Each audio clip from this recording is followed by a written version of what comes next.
Today's episode of Ariel Helwani's MMA show contains explicit language that may not be suitable for all audiences. Listener discretion is advised.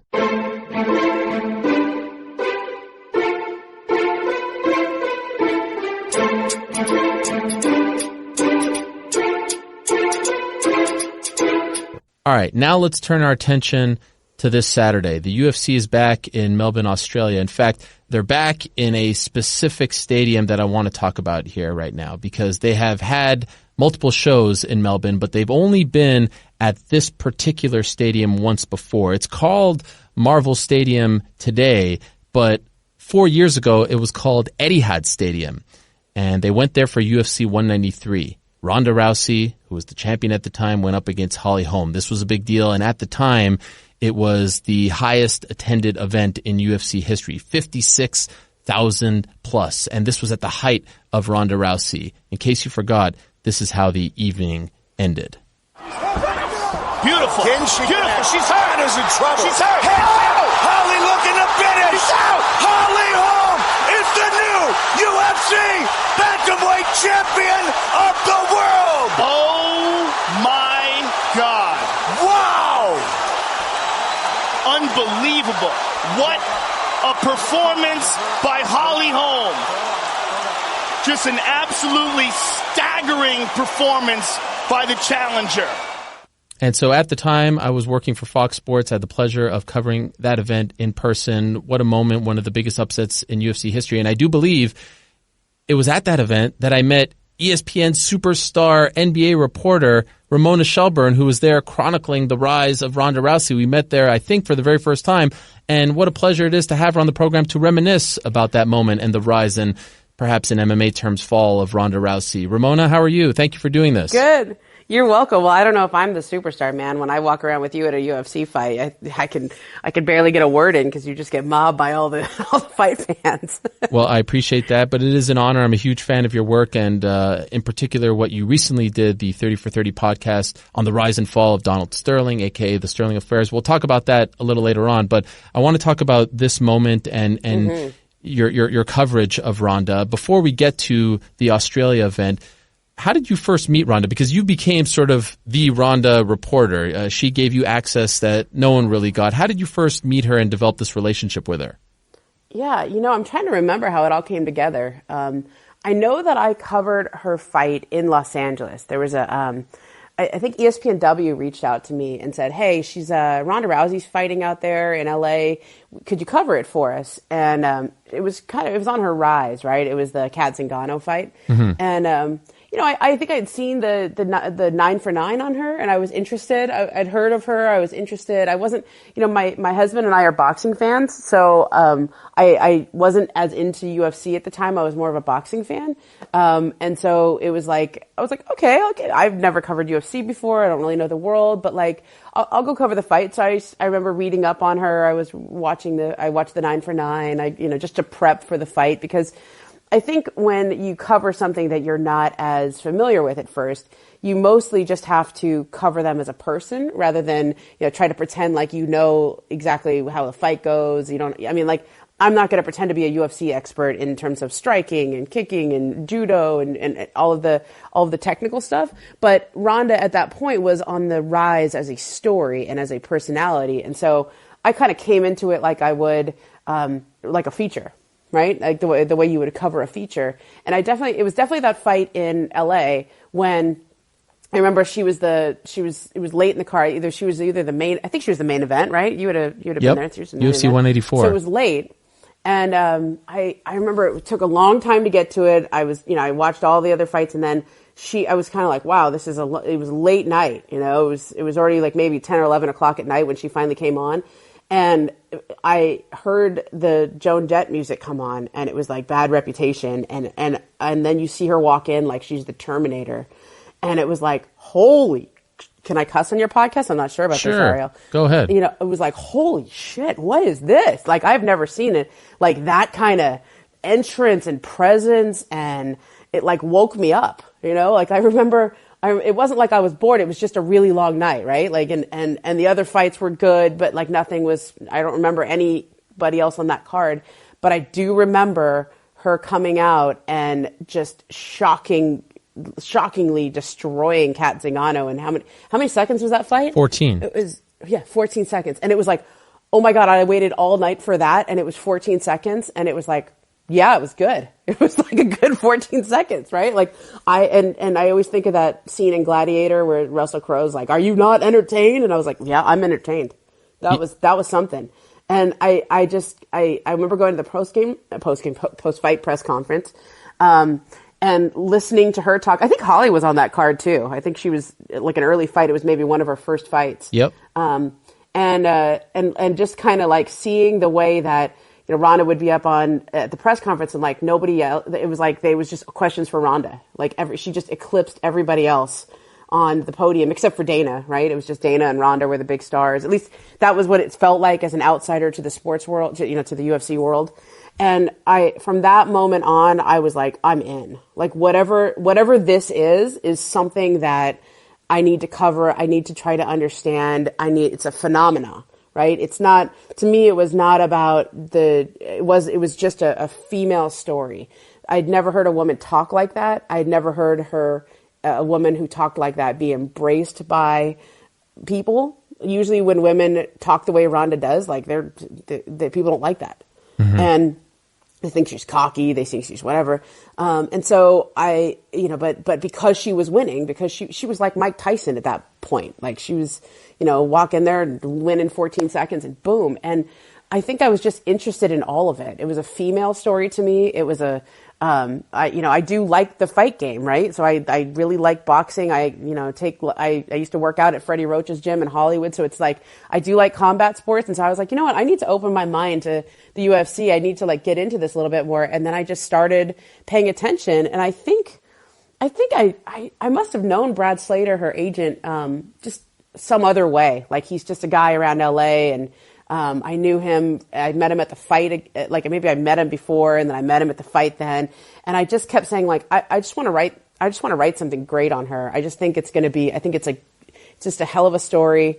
And I wanted to get into it more. And I wasn't pretending to be a UFC journalist, right? Like I was just like, this is a feature. This is a giant magazine story. And I think that's what led into.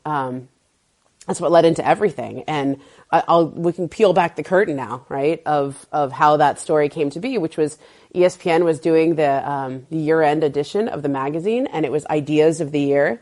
And I just said, like, this, whatever her version of femininity is, I feel like it's just caught in this cultural zeitgeist. It's this moment in time when there was a lot of women who were speaking out, who were talking differently, and they were being embraced and accepted. It was like, I'm trying to remember, there was a couple of female comics who were on the rise, like, was it Amy Poehler or something? Mm-hmm.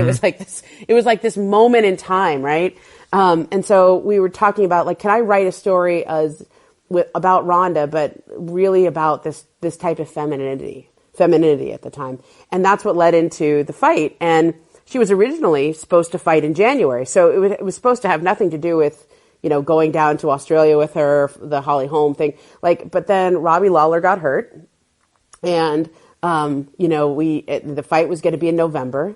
And it was like, oh, can we take a chance on doing this cover story on Ronda as our year-end cover story? I think it was going to close right after Thanksgiving. And I was like, guys, she just won in 14 seconds. I mean, it's not like she's going to lose. We're going to be fine.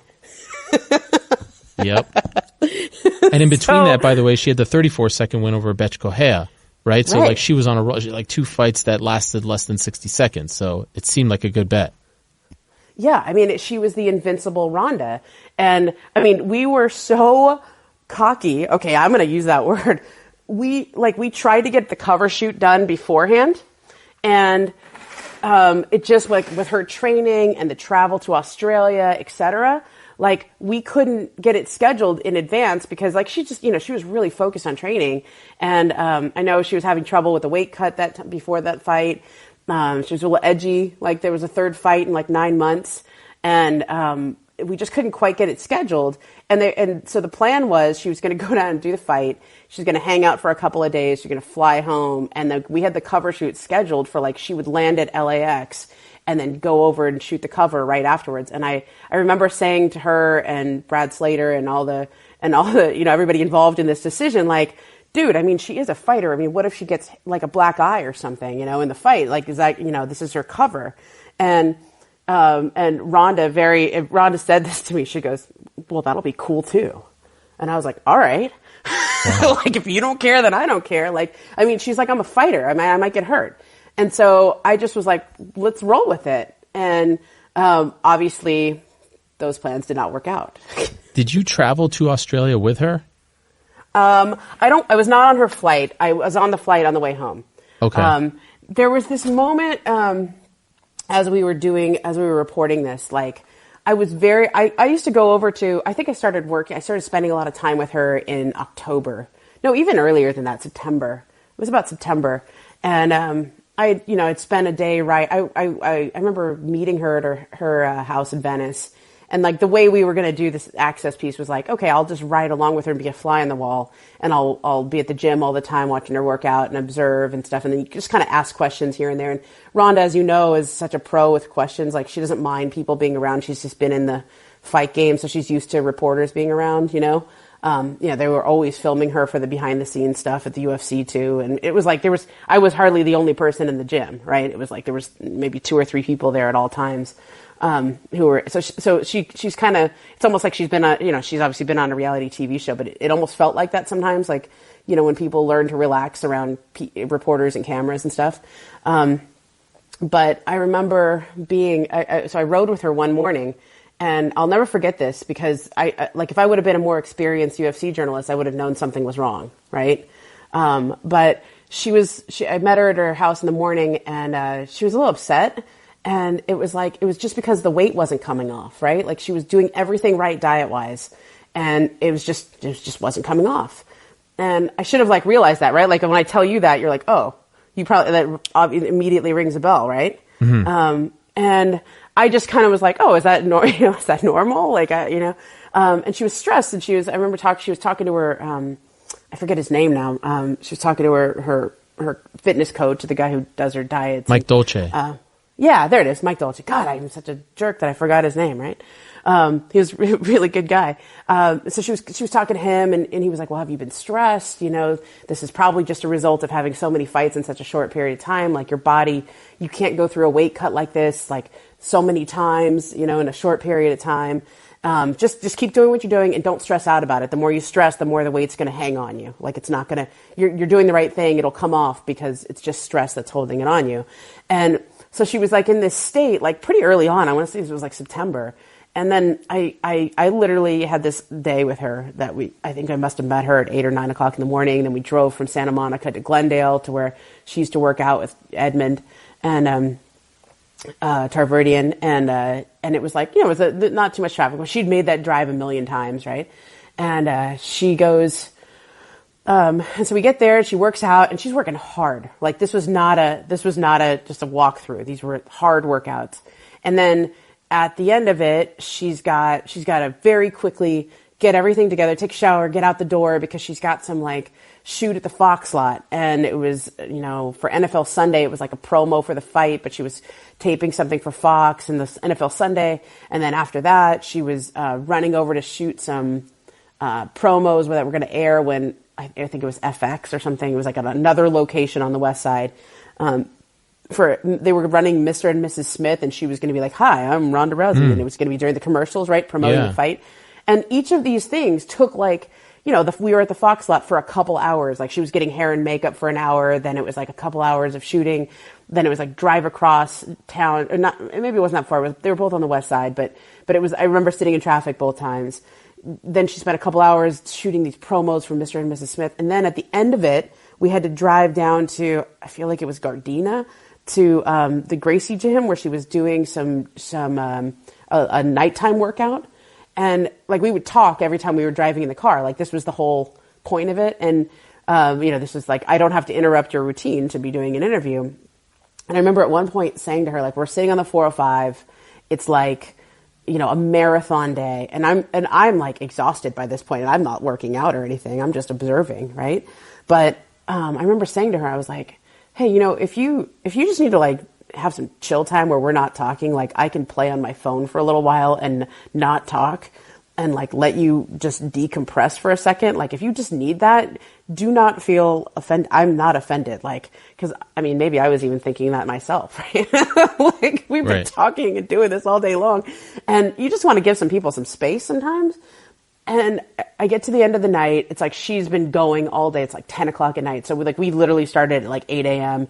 and then she's finishing at 10. And she offered me a ride back to her house even. Like, do you want to come back and you want to roll back with me to Venice? And because that's, I had taken an Uber there. I just thought it was better to Uber and not feel like beholden to like have to come back to her house. Right. And I was like, oh, no. You need some time, dude. Like you got to be sick of me by now. And she was like, oh, I'm used to it. And I was like, okay. Ariel, this was like every day for her. Every day was like that.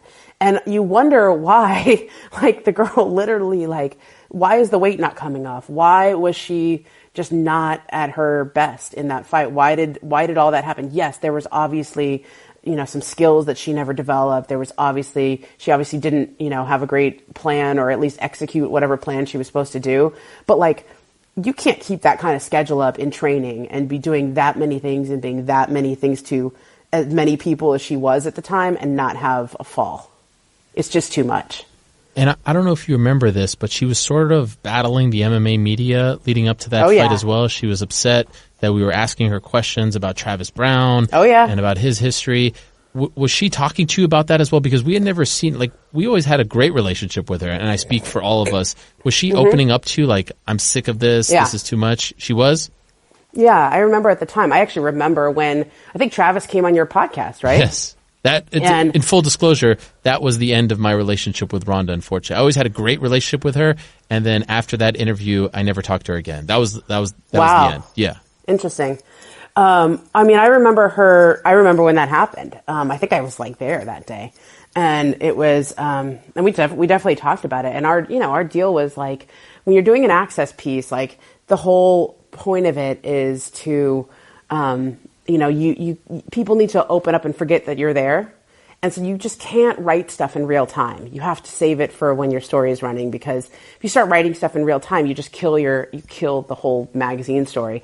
But I remember having a conversation with like our news desk and Brett Okamoto and stuff of like, hey, like this is obviously crossing over here, right? Like most of the time it's fine on a magazine story, right? Like you're fine. But like when it does become headlines, like that definitely was headlines there. And I think we had like sort of an editorial call, and it was like, okay, I'm not going to contribute to direct quotes or anything like that, but obviously I have to be, I'm here, and like this is a big news story at the time. And I think Brett just handled everything. Like I think she put a statement out. Maybe they gave me the statement and I sent it to the news desk or something. But like it was very that definitely added to the tension. And I remember a lot of what it was Ronda had felt like she had always given everyone a ton of access, and she had always been so open with everybody that she felt very much like she had earned a level of and I don't know how to describe this, but she because I'm speaking for her, but like I'm trying to articulate her words. I think she felt like she had earned a level of like, you should just trust that I wouldn't be involved with somebody like who would beat up his girlfriend or his wife, right? Like you should just trust that.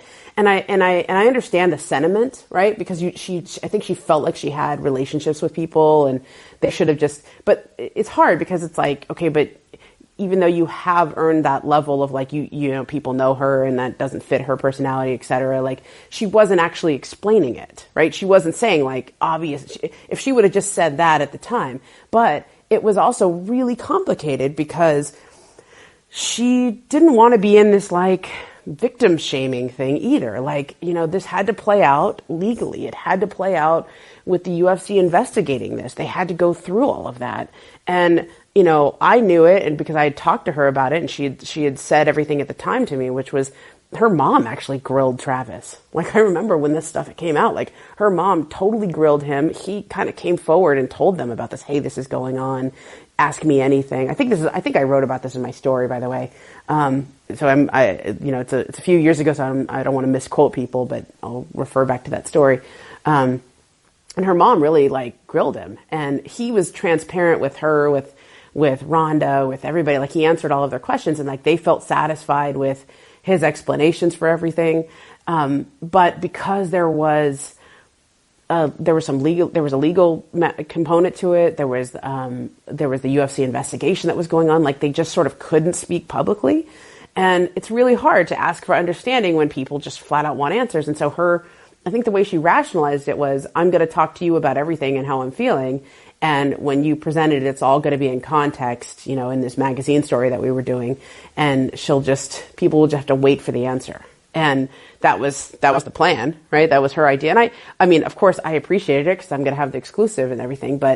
And you know, it's like, I'm not her, you know, public relations person. Like, somebody else is supposed to say, or at least have that discussion of, well, can you even wait that long, right? Like, can you even wait till after the fight?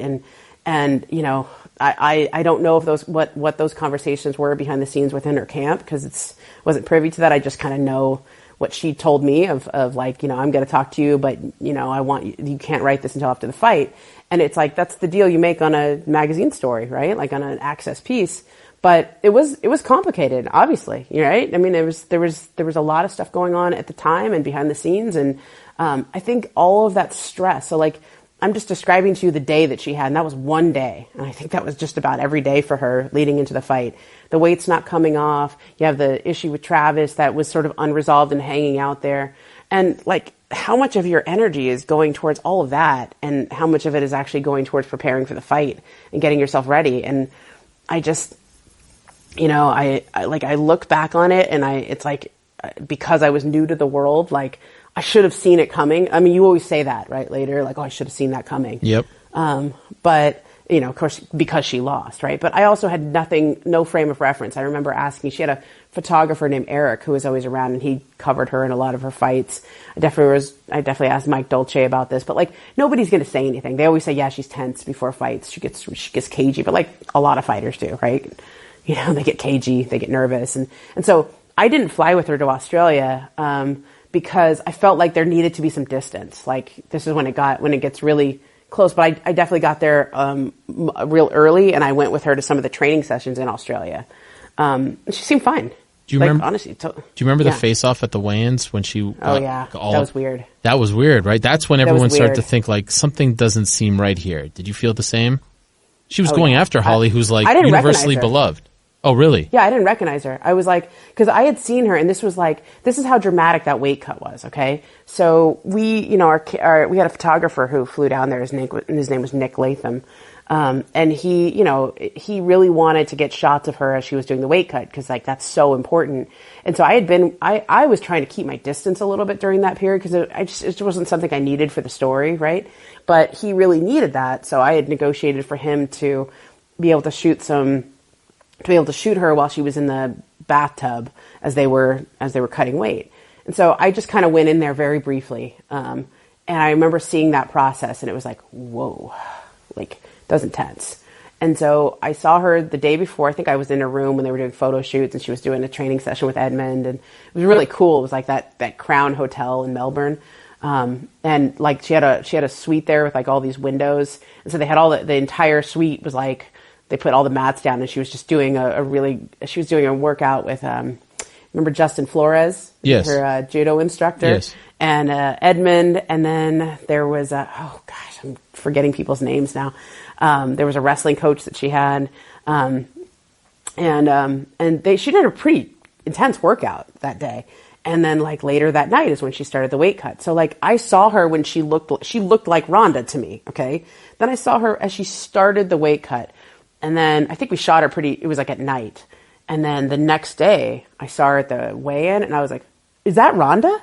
Like, I didn't recognize her. Like, that's how much weight she lost. And, you know, Dolce was like very cool, you know, the whole time. Like, yeah, she's going to be great. She's doing great. You know, I was getting updates, kind of like how the weight cut was going, et cetera. I was shocked. She looked like skeletal to me. And like, I think she cut 19 pounds. Like, it was a lot. And she just seemed like really cagey and really different. But again, I didn't have anything to compare it to.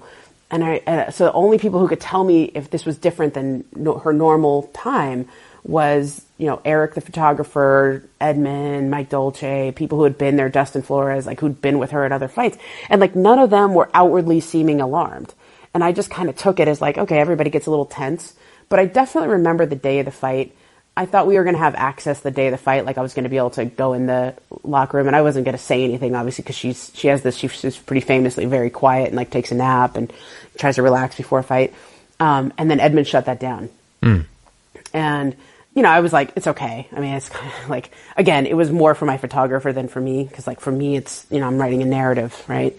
And like there's so much scene already that I wasn't too worried about it. But it definitely was something that was like surprising because it was the first time they kind of cut something off.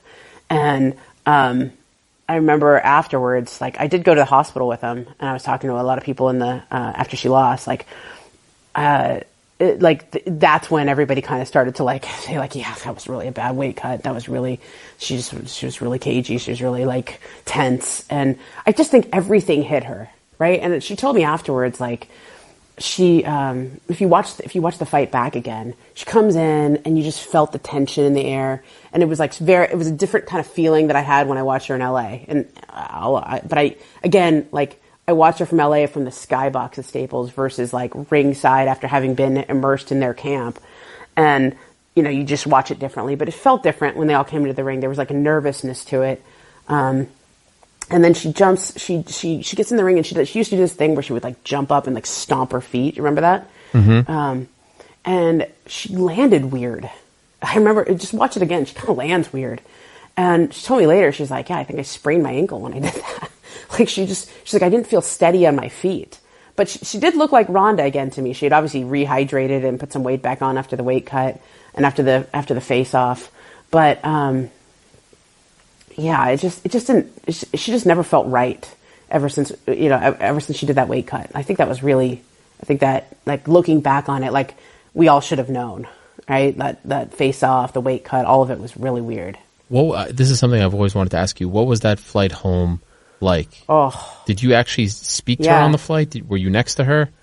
Yeah, I was in the same, on the same plane, and I walked by a couple times. Okay. So this was like freaking weird. Okay. So after the fight, I remember, I had a really tight turnaround on the story regardless. Right. So I had actually planned to stay in Australia for like, a couple of days. Like, okay, I'm going to go out with them when they celebrate it. Like that was probably going to be the lead to the story. It was like when she wins, she goes out and has chicken wings. Remember that? She always says that, right? Yep. And drinks cider and chicken wings, right? So like I was going to go to whatever that celebration was. And then, stay in Australia for 3 or 4 days and write the story because I couldn't really lose the time in transit. Like my deadline was coming up and we needed to get a draft in and the editors have to read it. So I had a hotel booked actually for like a couple days in Melbourne to stay and write, and obviously had to cancel that, because she was she was at the hospital for a day. And then they released her from the hospital, and she didn't go back to the Crown. She went to another hotel because all of the paparazzi were hanging out at the Crown, like just trying to get a shot of her. And I remember being at the hospital that night. It was just really sad. Like that was the feeling I had. It was really sad. Everybody felt really bad for her because I think they, all of her, her team, they all just felt like, God, she had the weight of the world on her shoulders, and she carried it around and around and around. And then she just kept apologizing to everybody. Like everybody who came in to go see her, like her sister, Edmund, Justin Flores, all those guys, she just kept apologizing. Like she's like, I'm sorry I let you down. And like, it's just like this really sad scene, right? Like, she wasn't like, the defiant Ronda. She was just broken. Like it was that was the feeling I had and that everybody else had as they walked out. And it was like, okay, so then she goes to another hotel because they had to kind of hide her away, and she couldn't be like, she didn't want to be, accosted as she went back into the hotel, and she didn't want to be dealing with paparazzi. Her face was kind of messed up. Like she had, her teeth, and she had some teeth that were loose, and she had, her face was kind of swollen. I wouldn't say it was like really grotesque or anything. It was just a little swollen. But she didn't feel good. I know she was on painkillers. Like you definitely don't want to face the press like that. And, she got really knocked out if you watch it again. Right. And, so we got to the airport, and like, I remember like they set it up where nobody saw her. Like, I can't believe like they got on that flight. There's only like a couple of direct flights from Melbourne to LA every day. Like, how did they not figure which one she was going to be on? It wasn't really that hard, right? But we went to the airport lounge, and I remember it was like she just kind of hit her face with her hair, and Travis was just arm around her. Nobody's going to get anywhere near my woman, and like totally protective of her the entire time. And then we went to she like went through airport security, like nobody saw her. Wow. Like I was following right behind. And if they saw her, they didn't know it was her because nobody stopped her. And then we went to the Qantas lounge. Like, you fly business class, or first class, you go to the lounge. So she just kind of sat in the corner of the lounge. I think she was just like sleeping a lot of the time. And then I remember this. They had seats in business class, and like it was like you could have just like walked by her. Like literally, she was just like on the aisle. Wow. And I think I said hello to her, but she seemed like really like didn't want to talk to anyone. She seemed like she was on painkillers and like not in a place where she could talk. Like and she says later that she was like she wanted to kill herself. Like I actually believe her when she says that, because like that's the state she looked like she was in. And I think like shattered, sad, apologizing to everyone, crying, like just feels like she just completely let the world down, because she felt that, like she really felt that feeling of like she was doing all this for women and femininity, and she like felt all that. She really believed in it. And so I think she just felt like she let everyone down. And I don't even know if she had any sense of the backlash at that moment, because she definitely did not have her phone on. She definitely did not check social media for a minute. Like I know that, because I think she just like turned her phone off completely. And then lands at LAX, and like when you're doing a story like this, like you stay close, and like everybody else talks to her. She had a personal assistant. Her name was Jessica, who was really good to deal with and everything. So like I think Jessica just kind of handled everything for her. Like she just kind of like dealt with like, how are you going to get the ride from the airport to your house? What are you going to do then? And then I remember she had like they had that trip. Her and Travis had a trip planned. It's like supposed to be a celebratory trip, right? Oh, no. Like, remember how he liked to go hunting and stuff, and she was kind of all in that. And they actually still went on this trip. So she goes out to like, I forget where they went. I want to say it was like Texas or something. They like drove there. And she like drove in his truck to Texas, and she's like sad and broken. And like, I've got to go back to the story, okay? Because she has these amazing quotes about it. And she was just like, I think she was just like, like it was cold and windy, and like they didn't catch anything, they didn't get anything, and like some hunters came by and like gave them one of theirs because they wanted to bring home whatever they shot and have it for Thanksgiving. It was like right in and around Thanksgiving, and it was like, here's this turkey we shot. Like they took home somebody else's bird or something, and I think she was like sick, like she got really sick, so she was like having to go out and like either throw up or just something else the other whatever it was, like out in the cold. And it was just like, it sounded like this awful, miserable trip, right?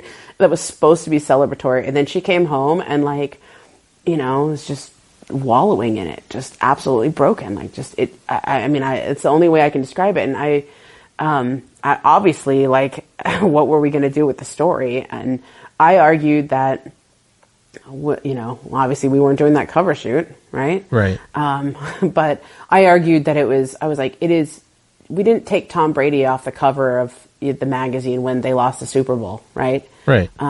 Everything she had done in MMA and everything she had stood for is still valid. She just lost a fight, right? And in some ways, losing the fight and the ensuing backlash of her not touching gloves, over the stare down, over all of that, it was like, that was all part of it. That became now part of the story. That became something that, like, so here's the rise of this female athlete who talks like Muhammad Ali, and, people love her swagger, but then the second she stops being that person, that fall was swift, right? And she didn't make it any easier on herself either, right? Like she didn't speak post fight. Although I have to say this, like I was back there, afterwards. Like, and I know like fighters, like it's a badge of honor, and I always advocate for fighters to speak after they lose, because like, dude, you just lost a fight. It's everybody loses in MMA except for like Khabib, right? But like everybody loses, right? Like you lost, yeah, but she couldn't really do a press conference. Like she got teeth knocked out and she was like concussed. Like she was really. Like, I don't think she could have done a press conference that night. Like, judging from what I saw at the hospital, and I mean, she was really out of it. Like, I don't even think she could have spoken. This is fascinating insight, because I have been critical of the way she handled it, even going on SNL and not really being self-deprecating. That was a perfect opportunity to kind of poke fun at yourself. But it's great to get this insight. I feel like even going into the fact that they didn't make her speak to the media before the Amanda Nunes fight. She's the only fighter in UFC history who's ever been given this pass. And then, of course, didn't talk afterwards as well. It felt like going into that fight, she wasn't over the Holly fight. No. And I would go as far as to say, I don't know if she's still not over it yet. No. Like, I feel like it still affects her. And she really, she did the one sit down with you before her WWE venture, but it still feels like the fact that she can't just come out and talk about it freely. Am I wrong for thinking that? No, she can't. She's and she will never get over any of these losses. She's still not over losing in the Olympics. Like, seriously, like that's just her character. She cannot accept losing. And when you bring it up, it's like she just doesn't want to talk. She shuts it down. She's like mad. And it's just a different kind of mindset. Like, I don't really know how to like explain it. It's obviously something I've tried to write about several times, but now that she's in the WWE, it doesn't feel as valid. Maybe one day I'll go back and have a real conversation with her about it, right? But she's not, look, go back and read her book, okay? She's not over losing the Olympics. Like, I mean, when she lost in the Olympics, I mean, she got the bronze, right? When she lost in the Olympics, like she went into a deep, dark hole for like 5 years, right? Like that MMA basically helped pull her out of. I mean, becoming a fighter and channeling that into being an MMA fighter is what got her over the depression of losing the Olympics. Okay. And I hate to use the term poor loser, like, cause we all have these ideas of what you should do when you lose. Like, it's like win with honor, lose with honor, she's just never been good at that.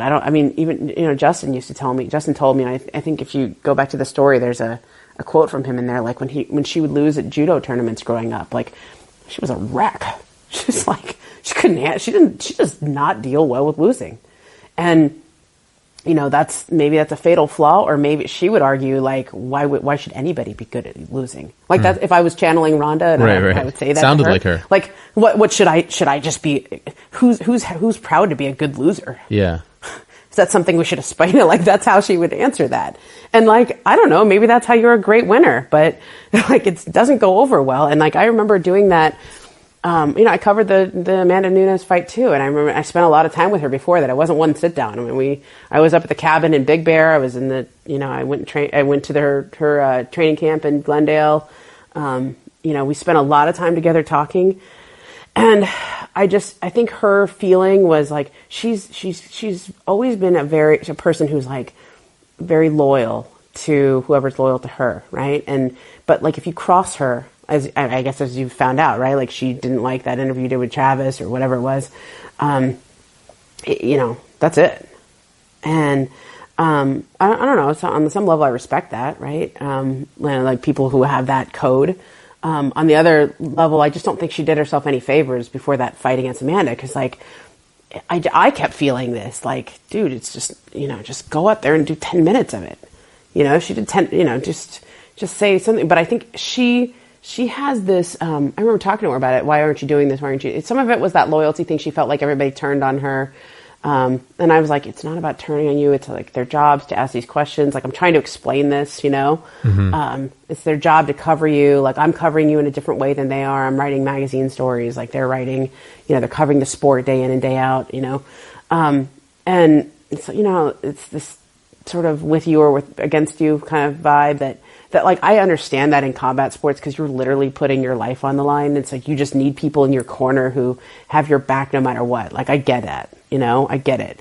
But I also get that this is a I see our side. I mean, I see what we do for a living, right? And I don't know if she is, I don't think that's really what it is, though. I really think it's this not accepting losing, never accepting losing.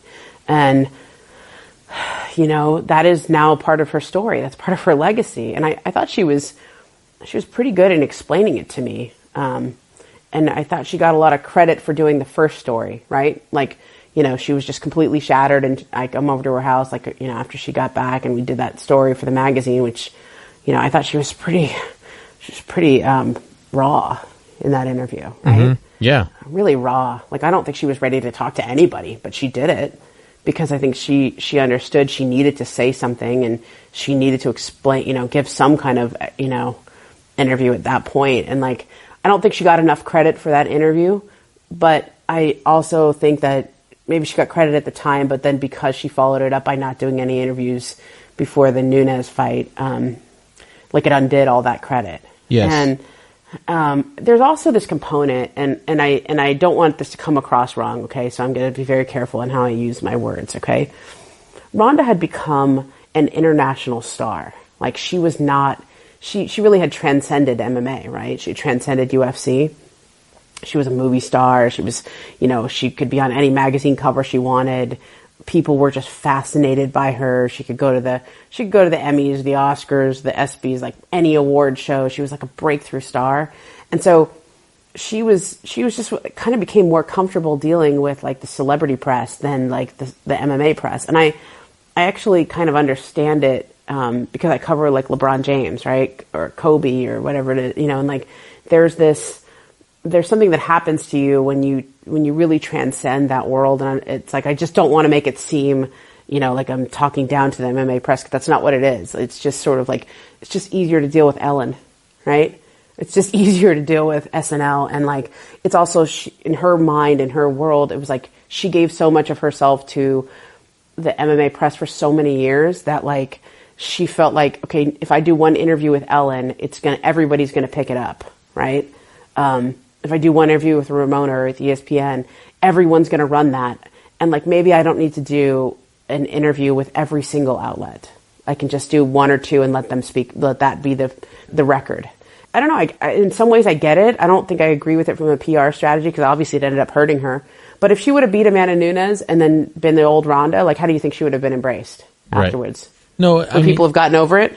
I think the fans, forget about the media. I think the fans, the MMA community, felt like they helped in her rise, whether that's true or not, and that she turned their back on them. Definitely. And there's been a lot of fight. I mean, like, Conor still speaks to us from time to time, obviously not as often as he once did. Yeah. So, you know, I think part of that is she didn't like that we were we were covering her a lot more regularly than these people. Ellen isn't asking about Travis Brown or, you know, the loss to Holly like we might ask about it. So there's a part of me that feels like she didn't age well in the sport and she turned her back on the sport. I will admit it. I mean, we're going off on a whole other tangent. I don't think the way she handled the Travis Brown situation with me was the right way to handle it, especially with what she did behind the scenes, but that's neither here nor there at this point. I just think that when you lose, it's not that big of a deal. Like you said, you talk about it, and in this sport, more often than not, if you talk about a loss openly and freely, you actually become a bigger star than maybe you would have become after a win. Like, look at Conor, how he talked about the Nate Diaz loss, and we've seen this time and again. So I feel like she brought this upon herself, and she just made it out to be this whole bigger deal than it had to be. But again, that's what made her, and that's what, you know, helped her become the superstar that she became. That was her drive. What I want to know is, do you still talk to her? Like, do you still have obviously there's nothing to really cover as far as an MMA concerned, but do you guys are you still close? I don't know if we're close, but I'm still in touch. Okay. You know, exchange messages here and there. You think she ever fights again? No. Crazy. Do you think she wrestles again? Yes. Okay. Yeah. Look, this is another side of this. I mean, I think her body was wrecked. Like, I mean, I think she had she had knee surgeries. She had I remember when she was training for the Nunes fight, like, she couldn't run. She had like no cartilage in her knee or something. Like, she couldn't do that kind of training. Like, she had to do a different kind of cardio. I mean, I just think her body was done. She'd been in judo forever. She'd been in MMA forever. Like, she was like that. It just takes a really big toll on your body to do everything. And it's like, I think wrestling was just really fun for her. That she really loves doing it. It's a lot of work. It's a lot of time away from home. Like, they're constantly on the road. So it's a different kind of work, than training. But like, I don't know. I don't know what it's like to put my body on the line, to put my life on the line. I don't know what it's like to get in the octagon, right? Like, do you? No. I mean, I cover people who do, and I have the utmost respect for somebody who does that, right? But I can't, in good conscience, say like you should keep doing that for a long time. Like the life, span of a fighter, right? In that world, when you're putting yourself out there, taking that kind of punishment. I mean, like, dude, she took a lot of punishment in both those fights. People forget like that when she lost to Holly, like I think she was knocked out on her feet with that first punch. Like, I remember watching that really close, and like Holly got her with I feel like it was a right, because, I think she got her really crispy, like right on the nose, right on the forehead with a right, like that Ronda just didn't see coming. And she was stunned. Like, she was out. I was like, oh my God, she's wobbled. And it was really early in that fight, and she kept going, but it was almost like a bull, like, that saw red. Like, it was just like, oh, she just like blew her out. I'm pretty sure she was knocked out on her feet for a second. And then she kept fighting, and she kept trying things, and like, she almost had Holly a couple times, but like, we forget that was a 2-round fight, and like, she took a lot of punishment in there, and like, I'll give her a lot of credit for that. She kept going. Like, she didn't just take one hit and then, go down. Like, she fought pretty hard there. And then the Nunes fight, obviously you remember when that happened. It was just, that was fast. She was a shell of her former self in that fight. Like, it never seemed like she actually even arrived to Las Vegas, to be honest. And then not talking to us didn't help either. Yeah, not talking. Well, I mean, I was talking to her the whole time. I remember that, and she seemed okay. She seemed like cagey. She seemed kind of like she was channeling all that. She was actually enjoying the sport of not talking to the media, because I think she thought it was making the fight bigger. She was like enjoying playing the heel. Like, for her, that was a heel turn. You know what I mean? Like, it was like a, the more you want to talk to me, the more I'm not going to talk to you. Like, and it gave her tremendous power. It actually built the fight up quite a bit, right? It was like, well, that in itself became a story, right? Because that became the story. Yeah. Yeah. And then if she would have actually come and talked to you, like, it would have dispelled it all, right? So like, she's a pretty smart, savvy marketer. I just don't know if you can agree or disagree with that choice. I just thought it was like needless. Like, it would have been a big fight no matter what. Sure. Like, you didn't need to do that. Like, it was your comeback fight, and everybody would have watched anyway. But that was the rationale. And then I think there was a defiance, there was a defiance to it as well. But like, I remember that Nunes fight. It was different than the Holly fight, right? Because with Holly, like, she got knocked out on her feet basically and just kept going and pushed through it. Like, with Amanda, it was like, she got hit once, and it was like everything came flooding back, and she just kind of faded. Like, that was it. And, that happens in fighting, right? That happens to fighters. Like, you get knocked out once and they're never the same. You don't know how somebody's going to respond after a knockout. And I don't pretend to judge, because like, I've just never been in that position. I've had failures in my life, and I've had embarrassments, but like, nothing on that stage, and nothing like that. So all I can do as a writer is just like try to cover it, chronicle it, etc. And I give her credit in the sense that, like, whether you agree with how she dealt with it or not, like, she did pick herself back up and go have a whole other career in WWE, where she became like one of the most famous wrestlers in the world, and people really enjoyed that. Like, she did allow them to make fun of her losing. Yeah. Too. Oh yeah, definitely. Becky Lynch, like, and bringing that up, that was fascinating. Yeah. Yep. Yeah, it was good. I mean, it was like, she kind of did a little bit with SNL, not that much, just a little. But then she really did it. She really let him have at her when she was in wrestling. And like, I was like, oh, that was good. That was like, okay, we're getting somewhere. But like, think about this. Like, it probably took her like 5 years to get over the loss in the Olympics. I mean, it hasn't been that long. It's been like 4 years since Australia.